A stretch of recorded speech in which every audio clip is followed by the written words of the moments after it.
A'udhu billahi minash shaitanir rajeem. Bismillahir Rahmanir Rahim. And welcome back to Women's View on Ahlulbayt TV. This is our Muharram special here at Ahlulbayt TV. Now, if you were tuned in before the break, you would have seen our discussion on the topic today, which is lessons from Kerbala. And you would have also witnessed the changing of the flag on the dome of Imam al-Hussein live from Kerbala, as we showed you that before the break. So inshallah, I hope that Allah accepts all your du'as and your prayers, inshallah. Now going back to our topic today, just before I go back to our topic today, I would like to say that this is a live call-in show. So if you would like to call in with your views or opinions, then you can call in with the number on the screen. The brothers in the call centre are welcoming your calls. Alternatively, you can email us at womensview@ahlulbayt.tv. That's womensview@ahlulbayt.tv. Inshallah, some of your messages will be shown at the bottom of the screen during the show. And if I get any emails through, I will read them out instantly in today's show. So we're looking forward to hearing from your feedback. Now, today's topic is lessons from Kerbala. I'm your host, Zahra Al Alawi, and today with me is Sister Raihana Mawjee. Assalamu alaikum. And Sister Saida Nasser. Assalamu alaikum. And welcome back to the show.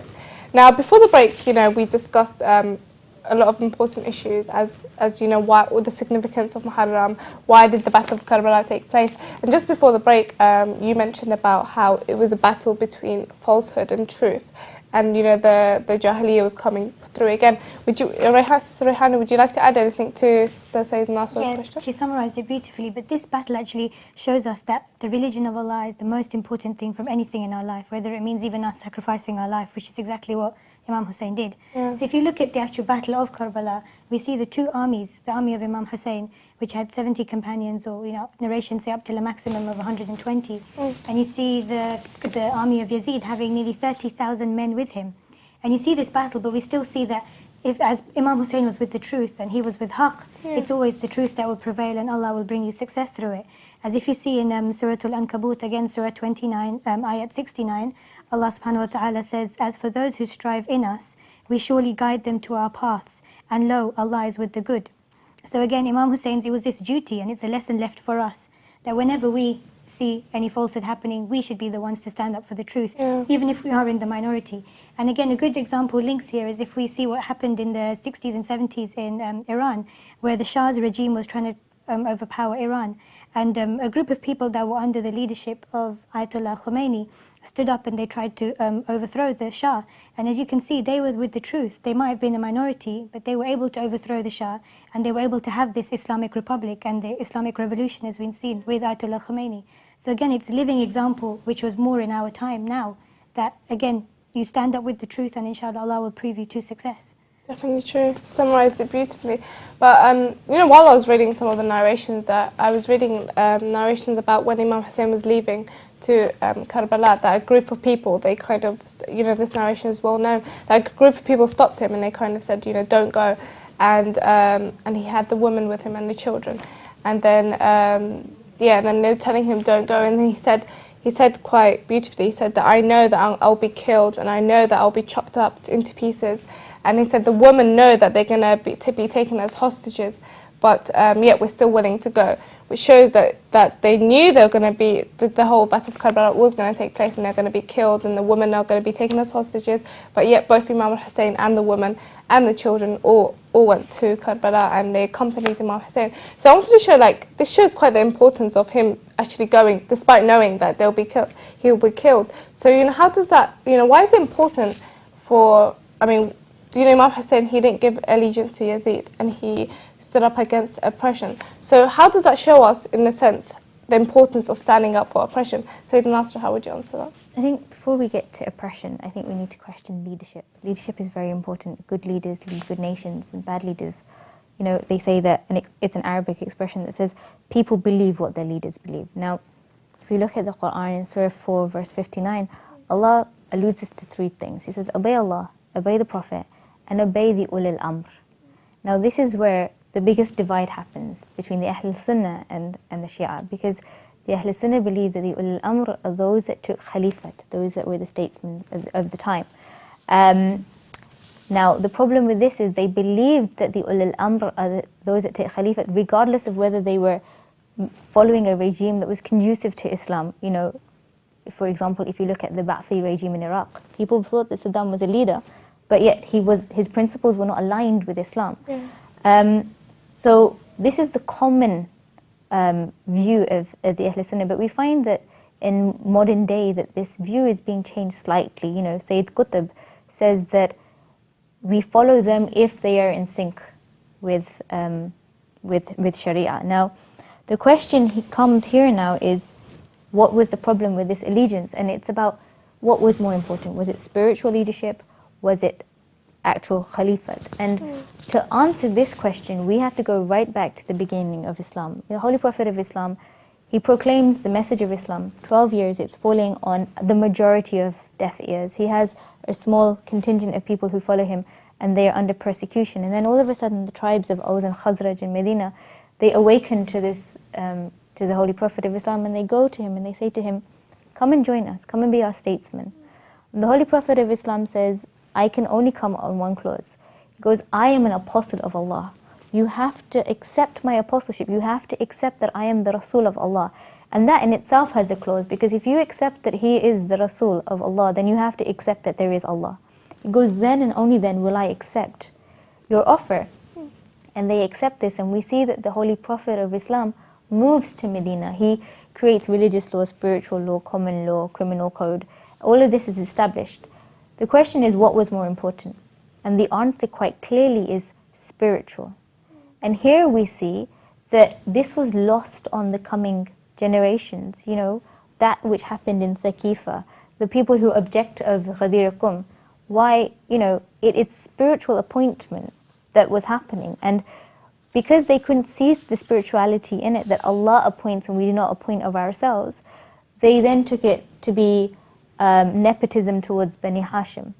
Now the question is, did Imam Ali and did Imam Hassan acknowledge anybody else as the ulil amr other than themselves? And the answer quite simply is no. The Quran alludes to the fact that having physical leadership doesn't mean that you have spiritual leadership, and the negation of this physical leadership doesn't mean that you don't have it. So Imam Ali didn't acknowledge anybody else, Imam Hassan didn't acknowledge anybody else. And this ulil amr, this authority that has been given to you by Allah, is something that you then have to guard. It is yours to guard with your life. And so by Imam al-Hussein offering to pay allegiance to Yazid, what he would have been doing is saying, I agree with your concepts, I agree with your policies. And quite simply, he didn't. You know, Yazid was acting very openly against that which Islam had prescribed. And it wasn't for him to give away to somebody else, it was for him to protect with his life. And so, in short, we find that the matter of bayat is important. Imam al-Hussein, in fact, you find that Muawiyah, before he died, he even says to his son Yazid, don't go after Hussein. He says to him, don't ask Hussein for allegiance, leave him and you will have no problem. So Yazid and his arrogance went for this allegiance. Imam al-Hussein, obviously because it was the ulil amr that was bestowed upon him by Allah, didn't give it to him. And so we find that Imam Hussein doesn't pledge this because he was the authorized one by Allah. And it's important to note here that this actually shows us that the Imam of the time never ever gives bayat to anybody else. He takes the bayat, he takes the allegiance, he doesn't give it away. And it was important for him to not give allegiance to Yazid, to show us that he was standing up against the wrong morals of Yazid, the wrong character of Yazid. Yazid was a person who didn't prescribe to the ways of Islam. There was gambling and there was drinking and there was stuff that wasn't allowed in Islam, and he did all of these things. So for Imam Hussein to give bayat to them, again, it would show that he understood and he actually allowed all of this to happen. So he has done this for a lesson to us, to show when something's going wrong, again, stand up for it. And also, it's a point to us that he didn't stand against Yazid as a person. Yazid's a creation of Allah as well. He was a human being. He stood against the wrong morals, the actual morals of the character behind this person. So it's really, really important that when Imam Hussein put this down, that Imam never gives bayat to anybody else, the Imam actually takes bayat. If we see the Imams after Imam Hussein, none of them were asked to give bayat to any of the rulers of their time. Because again, Imam Hussein had left this, that we don't do this. Okay, some Imams were put into prison, some were poisoned, but none of them were asked to give bayat to the ruler. Again, Imam Hussein had put this down saying, we take the bayat, we don't give bayat to anybody else. Definitely true. So like this whole stand against tyrants and oppression, how can someone kind of implement that whole lesson into our lives in terms of standing against tyrants and oppression? It's very important for us to remember that when we see oppression happening in this world, even in our day-to-day life, we shouldn't sit there silently and then blame the world for anything going on. You know, even if it means racial discrimination or stuff to do with disability discrimination or any other thing where people are different to us, we need to stand up and help. We need to do something about it. By us sitting back and just saying it's happening, we can't really do much. We're not actually standing up to that call of Hal min Nasiri Ansurna that Imam Hussein had asked, is there anyone to help? Because we know this call wasn't on that day. He knew who was there to help him. This call is for the generation that came after, for our generation and for the generations that are going to come. So it's our call. Are we there to help? Whether it means through protests or through marches, or even if we do a little bit, every little bit is going to help. You know, at least we can go on to the day of judgment and tell Allah, I tried my best. But again, this shows that any oppression that goes on, whether it was in the form of, you know, as we said, there's still Husseins and there's still Yazids alive today. We need to stand up for it, whatever form it is. But at least to say that at least we're doing something about it, not just sitting there watching. And that Kerbala is the embodiment of the concept of Amr bil Ma'ruf wa Nahy anil Munkar. And I think it's important, the one lesson that I will say is important to take from this is that we stand for the truth even if the truth is against us. Imam al-Hussein stood for the truth. You know, Mahatma Gandhi says it, I learned from Hussein how to be wronged yet he came out a winner. You know, real battles are fought in the minds, not on the grounds. And so Yazid was powerful, but Hussein, he lost the battle of truth and Hussein won it, and that is why he is mourned and his name is taken by so many millions around the world. Definitely true. I think we're getting quite a few emails come through, so if you don't mind, I'll read out some of the emails. This is from a brother. It says, Assalamu alaikum wa rahmatullahi wa barakatuh. Wa alaikum assalam. The following narration is found in Nafs al-Ma'mun, Sheikh Abbas, and then it says a narration there, chapter 14, section 10. When it dawned, the Imam prepared to go, and the news reached Muhammad al-Hanifiyya. He came and caught hold of the ruins of the camel on which the Imam was mounted, and said, "Oh my dear brother, had you not promised me that you would consider my request, then why do you leave in such haste?" Imam al-Hussein alayhi salam replied, "After you left, the Holy Prophet came to me and said, 'O Hussein, hasten towards Iraq, for Allah desires to see you martyred.'" Muhammad al-Hanifiyya said, "Indeed, we are Allah's, and indeed we shall return to Him." Then Muhammad continued, "Then what is the need of taking these women along with you in such a state?" He replied, "The Prophet told me that Allah desires to see them in captivity. Can the respected sisters kindly explain why Allah would desire to see the women of the Ahlulbayt in captivity? With salams and du'as, brother Ja'far." So who would like to answer that? And there's quite a few other emails as well coming through. So would anyone like to start to answer that? It's not Allah would desire to see them. As we've spoken about before, everyone is given tests in their own way. This was, as we said before, you know, the jihad is for the males and the females, for the brothers and the sisters. And, you know, everything happens in a different way. As we saw, the blood was shed by the male, and the, you know, shaman, the captive, and the, you know, when they were taken to prisons, and that was all for the ladies. So again, this is a test to see how strong is their faith. We know how strong the faith is of our Ahlulbayt, but again, these are lessons for us to implement into our life, to see that we have these trials coming along. We need to understand that these are from Allah, and Allah will not test us, as what we said before, unless we can take that burden on us. So these tests is not something that Allah would want to see them captive. It's a way of seeing their faith in an environment that they're not used to. It's a way of putting them through a trial in order to make them come out and for us to learn a lesson from them. Definitely true. Sorry, just to build on that a little bit. The brother asks, you know, why would Allah want to see the women of the Ahlulbayt in captivity? But if you look at history, until Imam al-Hussein had risen, there was no battle per se. Nobody no Imam had faced such an oppression. No battle of such a sort had happened.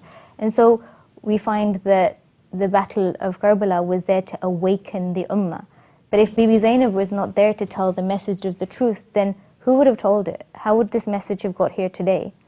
Because Bibi Zainab's khutbah in Kufa, her khutbah in Sham, you know, we find that she awakens the people in Kufa. You know, they're wailing, they're biting their hands, but we find that resounded on them in such a way that you find the Tawabun raising up as a result. You know, she goes to Sham and she calls, a town where everyone is calling him Amir, she calls him Yazid. She brings him back down to his level. She says, "I do not find you worthy." And so Allah decreed this upon them because we needed the truth to get to us. Otherwise, what difference would this battle have made to us and our lives? Definitely. You know, and it shows us that we as women have a significant role to play in history. You know, everybody has a role to play. In secular society, we see that, you know, feminism, first it was a very male-dominated history where, you know, women were indirect contributors because they were the mothers of those that fought, or they are the mothers of such great personalities. Islam gave women a status, and they showed that we have a place in history. And, you know, if Imam Hussein gave his life for the truth, and it was the likes of Bibi Zainab and Kulthum that struggled in order to get this message. Imam Hussein gave his blood, they gave their tongue, they gave their speeches, and that's what protected Islam. And so that's what was needed, and that's why they were taken. Definitely true. I mean, like, many times people may put this in a, you know, there's two ways of seeing this. I mean, you can say that Allah put them and done this all to them, like, and then you can see there's a reason behind it.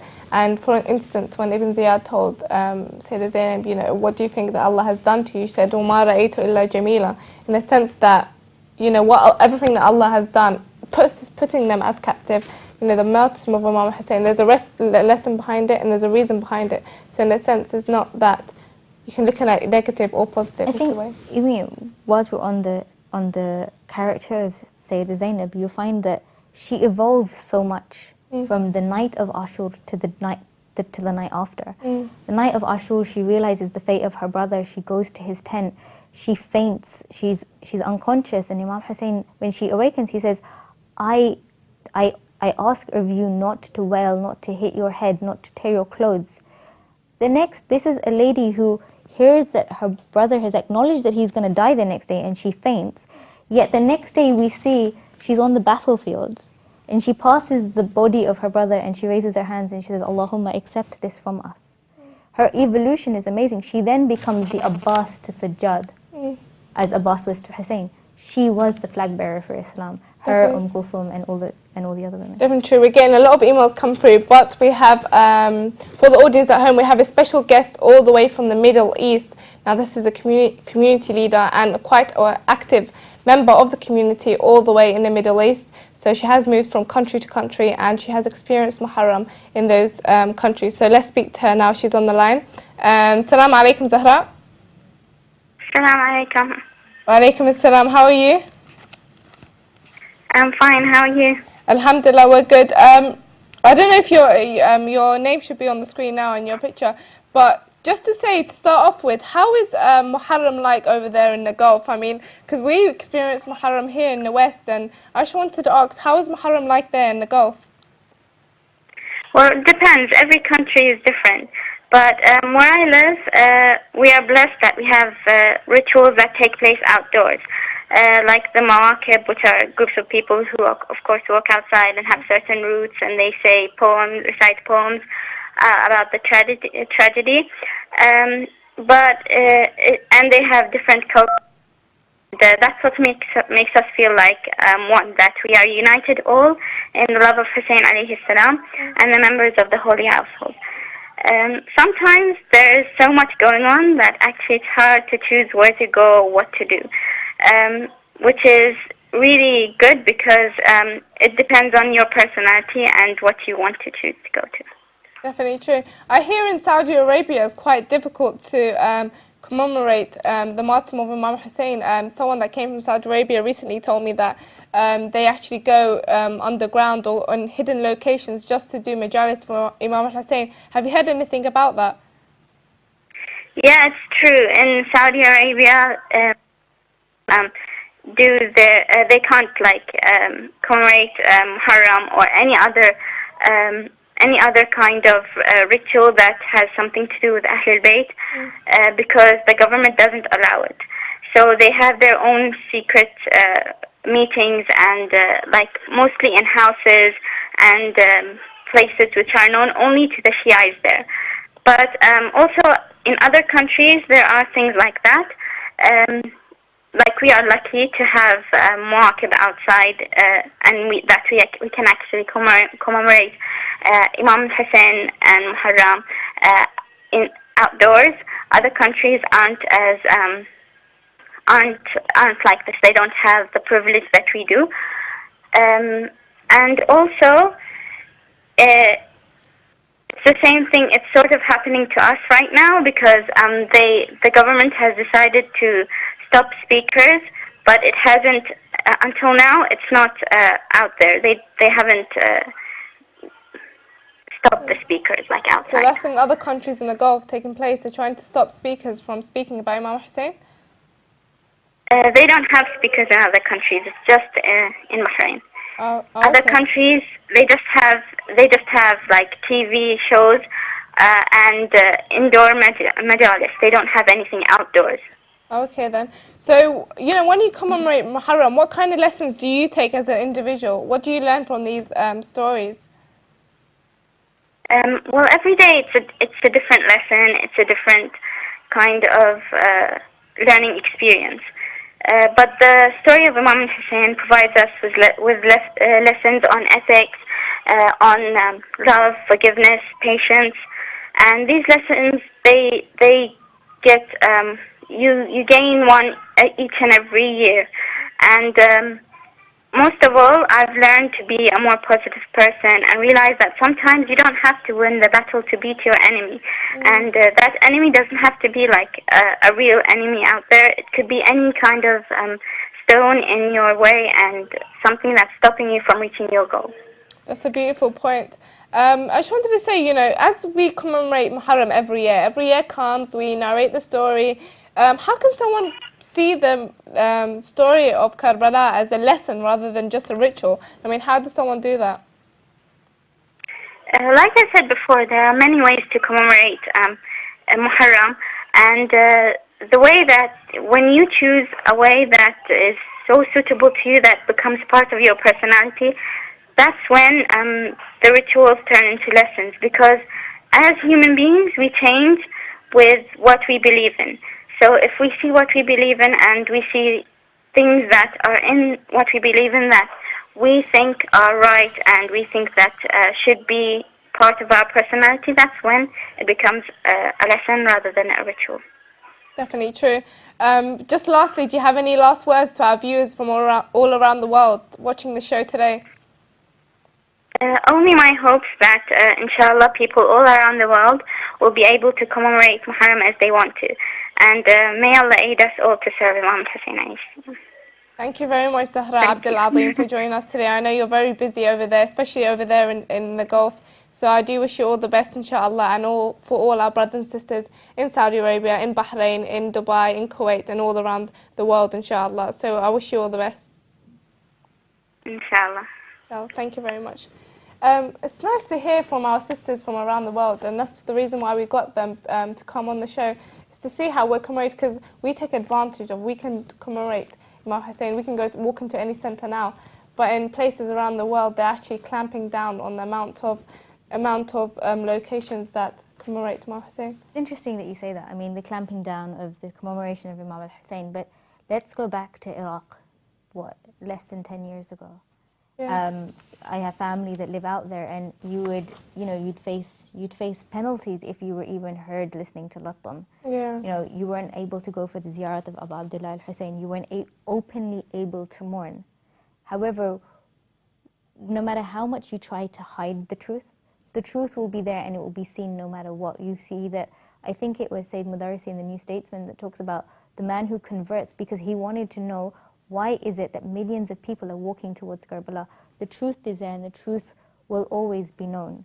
And there is nothing that you can do to hide that. And the second point that I wanted to comment on is, like you said, how do you make Muharram yours? You know, how do you take the lessons from it?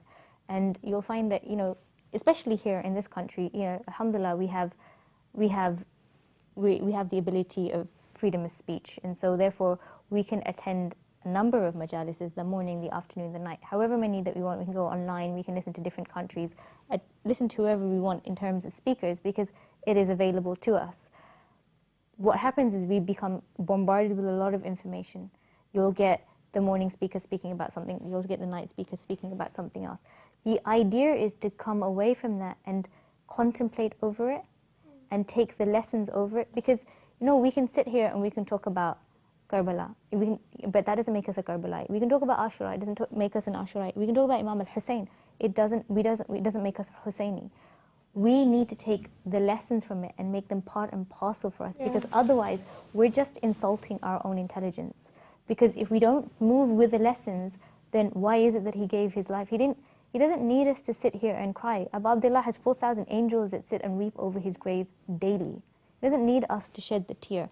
We need the tears to intercede for ourselves. We need to take the lessons. And so we need to engage in the act of tafakkur. Take the lesson. Sometimes we feel that, we've heard this lesson before. The speaker has spoken about this before, and he's not really speaking to me. But, I heard and read a narration that says, the fact that you are attending a gathering in the name of Hussein means that you are only there because you've been invited by Lady Fatima Zahra, which means that there is a lesson there for you to take. And so by engaging yourselves in the art of tafakkur, you turn that information into knowledge. And knowledge is very relative. How I will see Kerbala, how Sister Raihana will see it, how you will see it, how you will see different lessons. I mean, you can just see with the questions, we have different answers here because we approach knowledge in different ways, because everything is relative to us. And so therefore we need to turn information into knowledge and arouse this heart to awaken, because our soul goes through different states. We go from awakening to being asleep, and it has different impacts on us. So this is a time to arouse that soul of ours, because we are going to say فَيَا لَيْتَنِي, but it can't be lip service. It has to be a message with conviction, because if it isn't, then Imam Hussein doesn't need us to say it. He had his companions with him, and he says, nobody has companions quite like I do. We're saying فَيَا لَيْتَنِي to the Imam, because really we're saying that to the Imam of our time, so that when you come, I'll be with you. It's about thinking, on the 9th night, would I have gained entry into the camp, because he is the Ark of Salvation, and we want to board that Ark with him. Definitely true. We're having emails flooding in, and we have so many more questions to talk about, and we have comments on people sending their comments in. Shall I read one more email, then we'll go back to our discussion? It says, Assalamu alaikum, wa alaikum assalam. I think this is from a brother as well. It said, I would like to extend my condolences and express my sadness for the martyrdom of Imam al-Hussein. Great points mentioned. I have a question. You mentioned the woman. Which woman went to Kerbala? Can I also say that excellent show, sisters, and thank you, sisters. So I think he probably just wants to mention a few of the women that went to Kerbala with the...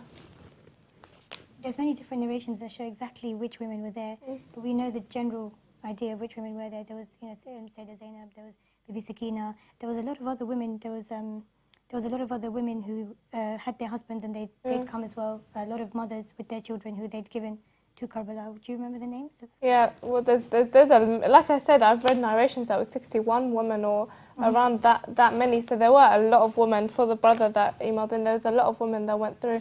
I mean, would you like to mention some of them?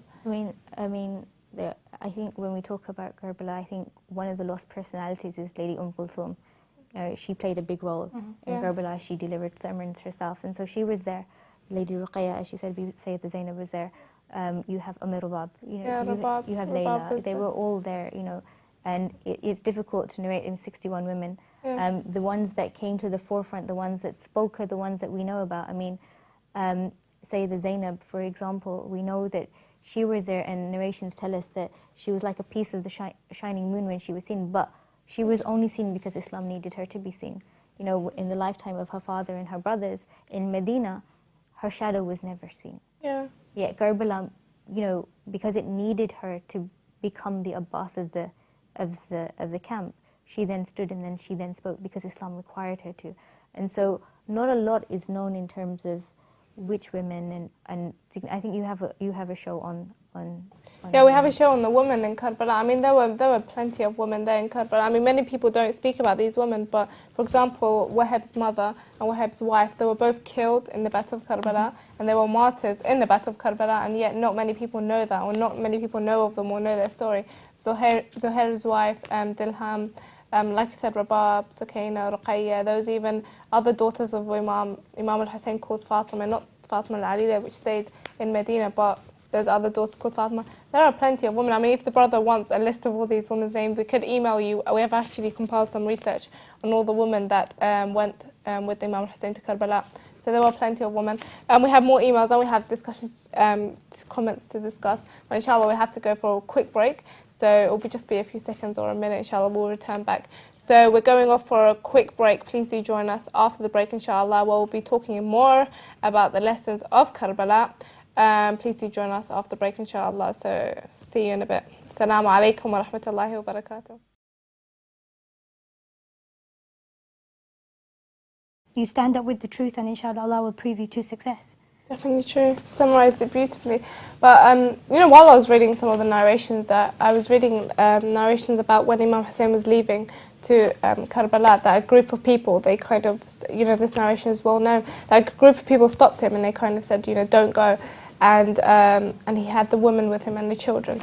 And then, and then they were telling him, don't go. And he said quite beautifully, he said that I know that I'll be killed and I know that I'll be chopped up into pieces. And he said the women know that they're going to be taken as hostages, but yet we're still willing to go, which shows that they knew they were going to be, the whole Battle of Kerbala was going to take place and they're going to be killed and the women are going to be taken as hostages, but yet both Imam al-Hussein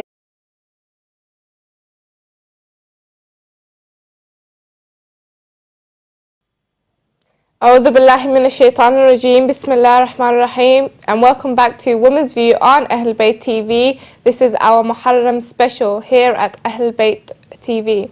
Now, if you were tuned in before the break, you would have seen our discussion on the topic today, which is lessons from Kerbala. And you would have also witnessed the changing of the flag on the dome of Imam al-Hussein live from Kerbala, as we showed you that before the break. So inshallah, I hope that Allah accepts all your du'as and your prayers, inshallah. Now going back to our topic today, just before I go back to our topic today, I would like to say that this is a live call-in show. So if you would like to call in with your views, or you mentioned about how it was a battle between falsehood and truth.